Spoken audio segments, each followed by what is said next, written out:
ताते मैंने भी गही सतगुरु शरण तुम्हार, माया मोह के जाल से करहु देव छुटकार।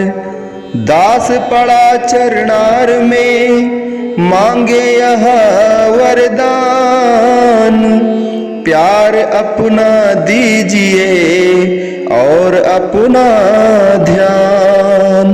बोलो जयकारा बोल मेरे श्री गुरु महाराज की जय। बोलिए सांचे दरबार की जय। श्री आनंदपुरवासी भगवान की जय। श्री नगली निवासी भगवान की जय। समस्त भगत जी को जय सच्चिदानंद जी। भगत जी इस चैनल को सब्सक्राइब कीजिए, वीडियो को भी लाइक कीजिए और वीडियो को ज़्यादा से ज़्यादा शेयर कीजिए ताकि यह भक्तिमय सत्संग समस्त गुरुमुख जन तक पहुंच सके और आप भी पुण्य के भागी बन सकें। जय सच्चिदानंद भगत जी। हमारे हुजूर श्री सद्गुरु दाता दयाल जी के कुछ अनमोल वचन हैं जो सभी गुरुमुखों को सुनना चाहिए और उसका पालन करना चाहिए। इस जन्म की और पूर्व जन्म की बुरी प्रवृत्तियां सब नष्ट हो जाती हैं और अच्छी प्रवृत्तियां प्रबल होती हैं जब व्यक्ति नित्य प्रति आत्मिक कल्याण के साधन अपनाता है, जैसे पूजा, उपासना, निष्काम सेवा और भजन ध्यान। इस प्रकार भजन अभ्यास करना आसान हो जाता है और मन शुद्ध होकर दिव्य विचारों में लीन हो जाता है तथा अंत में मनुष्य आत्मबोध को प्राप्त करता है। शरीर की आसक्ति सब पापों का कारण है। सब भय, भ्रम और दोष उससे उत्पन्न होते हैं। कोई भी ऐसा कार्य नहीं है जिसका परिणाम नहीं होता अथवा वह व्यर्थ होता है। किसी भी कार्य का अच्छा या बुरा फल अवश्य ही मिलता है। इसलिए अच्छे काम ही हमेशा करने चाहिए। ऐसे कर्म संचित पूंजी बनकर पिछले एकत्रित हुए बुरे कर्मों के ऋण को खत्म कर देते हैं।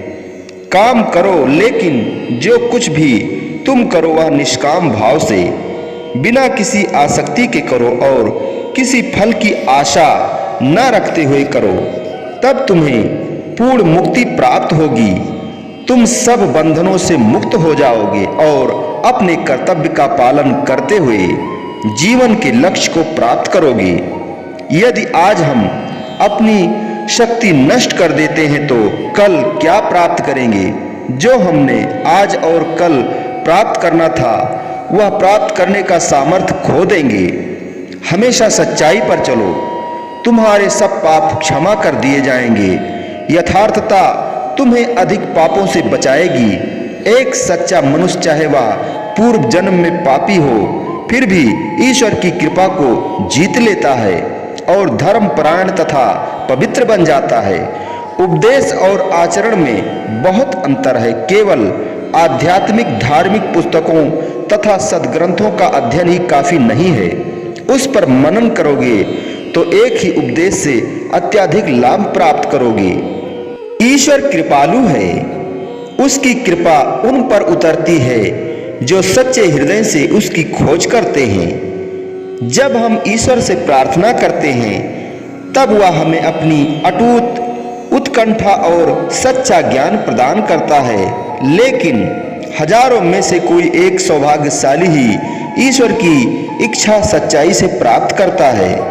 हमारे अच्छे और बुरे कर्म परमात्मा के दरबार में पेश किए जाते हैं और अपने कर्मों के अनुसार हम ऊपर उठते हैं या नीचे गिरते हैं।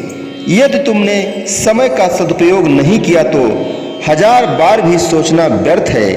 यदि तुमने भटकते हुए मन को नहीं रोका तो मौन रहना व्यर्थ है। कथनी और करनी में बहुत अंतर है। केवल कहने से तुम अज्ञानता के सागर से पार नहीं हो सकते। नाम अभ्यास के द्वारा ही तुम मुक्त हो सकते हो। संतोष ही केवल वह साधन है जो कठिन परिस्थितियों में एक सुरक्षित मार्ग बना सकता है। ईश्वर जो कुछ करता है सब हमारी भलाई के लिए ही करता है। ऐसे उत्तम विचारों द्वारा मानसिक शांति स्वाभाविक ही मिलती है। मनुष्य को इस संसार में एक कमल के फूल की तरह रहना चाहिए जो कि पानी में उगता है लेकिन पानी से गीला नहीं होता। इसी प्रकार मनुष्य को इस संसार में रहते हुए अपना हृदय प्रभु से लगाना चाहिए और निष्काम कर्म करते हुए ध्यान सुमिरन में लीन रहना चाहिए। संसार में सत्संगति के अतिरिक्त कुछ भी पवित्र नहीं है। सत्संगति अधम पापी को भी कुछ ही समय में बदल देती है। व्यक्ति को दुख का सामना इस प्रकार करना चाहिए कि उसे दुख अनुभव ही ना हो। केवल सहन शक्ति ही नहीं बल्कि विरक्ति भी होनी चाहिए। यही पूर्णतः प्राप्ति की अवस्था है। दूसरों की निंदा और दोष वास्तव में अपनी निंदा और दोष है। इसलिए मनुष्य को दूसरे की निंदा या अपमान नहीं करना चाहिए। ईश्वर की कृपा सच्चे इंसान पर उतरती है। इसलिए निर्मल और निश्चल बनो, बाकी सब स्वतः ही ठीक होगा। यदि तुमने दूसरों की सहायता करके एक अच्छा कार्य किया है तो तुम उसका अभिमान मत करो और ना ही उसके बदले में कुछ पाने की आशा रखो। सब कार्य निष्काम भाव से करो। हम वही प्राप्त करते हैं जिसके योग्य हैं। यह मत समझो कि संसार बुरा है और हम अच्छे हैं। हमें दूसरों को नहीं बल्कि स्वयं को दोषी ठहराना चाहिए। अपने आप पर नियंत्रण करो। अपने निज सत्य स्वरूप का विस्मरण नित्य से क्षण भंगुरता की ओर जाना है। जीवन के सब दुखों का यही कारण है। हम जब जन्म लेते हैं तब इस संसार में कोई पदार्थ साथ नहीं लाते और जब हम जाते हैं तब भी कोई पदार्थ साथ नहीं ले जाते। लेकिन जब हम पैदा होते हैं तब हम अपने साथ पिछले संस्कार लाते हैं और जब हम जाते हैं तब भी संस्कार साथ ले जाते हैं। भविष्य में अच्छे संस्कार जमा करने का साधन है ईश्वर के सच्चे नाम का धन कमाना। यही धन परलोक में साथ जाता है। अतः इसी में ही चित्त लगाओ। जब हमने स्वयं को परमात्मा की मौज पर समर्पित कर दिया है तो जो भी प्रभु की मौज होगी वह हमारी भलाई के लिए ही होगी।